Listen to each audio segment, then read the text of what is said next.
Charlie tango 1 tango 2।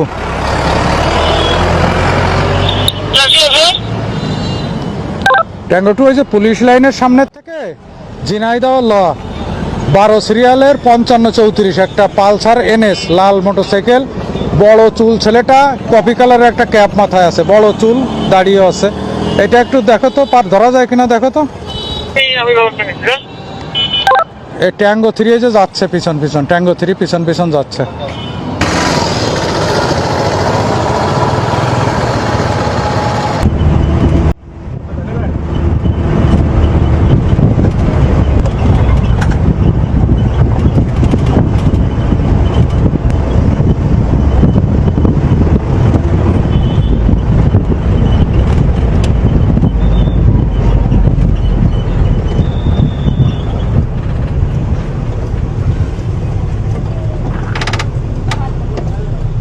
না sir. আপনার driving licence আছে? না স্যার।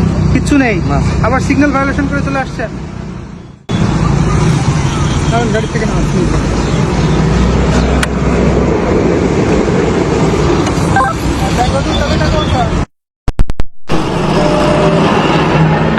হ্যাঁ, ক্লিয়ার।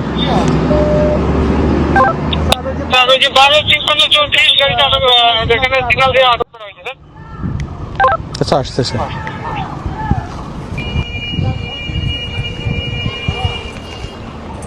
আসসালামু আলাইকুম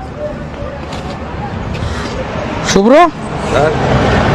এ তো ওই যে সেদিন ক্যাডেট কলেজের সামনের থেকে যে দ্বিতীয় চাবি ব্যবহার করে চলে গেছিল সেই মোটরসাইকেল আর সেই ছেলেটা না? ওইটাই তো স্যার।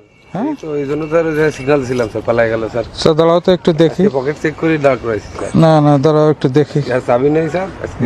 দেখি। হ্যাঁ, সুপ্রিয় ভিউয়ার্স, আপনারা দেখতেছেন যে ওই দিন কি নাম, আপনার নাম কি? মোহাম্মদ তাসিম। হ্যাঁ, তাসিম। নাসিম। তাসিম। তাসিম। তাসিম নামে ছেলেটা, আমরা ওর মোটরসাইকেল ধরছিলাম ক্যাডেট কলেজের সামনের থেকে, ক্যাডেট কলেজের সামনে থেকে ধরছিলাম। বাট ওর সাথে দুটো চাবি ছিল। আমরা একটা চাবি নেওয়ার পরে যাই হোক, ও আর একটা চাবি দিয়ে ওর মোটরসাইকেলটা নিয়ে পালিয়ে যায়। যাই হোক, আজকে আবার আমাদের পুলিশ লাইনের সামনের থেকে আমরা ওকে সিগন্যাল দিই, পরবর্তীতে সিগন্যাল ভায়োলেট করে এইখানে আমাদের সার্জেন্টরা বাস টার্মিনালের এখানে পরবর্তী যে আমাদের পার্টি ছিল তারা ধরছে। যাই হোক, এখন আমরা যে আইনগত ব্যবস্থা আছে গ্রহণ করতেছি। আপনার কাগজপত্র কি সঙ্গে আছে? না স্যার, কাগজ। যাই হোক, কাগজপত্রও সঙ্গে নাই, হেলমেটও নাই। তো আমরা ওর গাড়িটা আটক করতেছি এবং পরবর্তীতে সে কাগজপত্র আনলে এবং তার অভিভাবক আনলে মুচলেখা দিয়ে তাকে ছাড়া হবে এবং জরিমানা করে অবশ্যই। ঠিক আছে, তাহলে মোটরসাইকেলটা আটক রাখেন। চাবি কই? স্যার।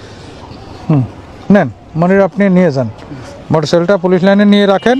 আমরা ওর নাম ঠিকানা লিখে ওর স্লিপ করে দিচ্ছি, আপনি মোটরসাইকেল নিয়ে যান। ঠিক আছে।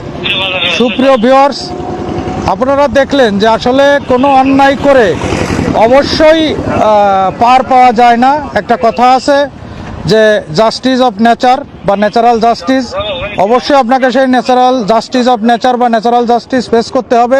কোনোভাবেই সেটা থেকে কেউই পার পাবে না।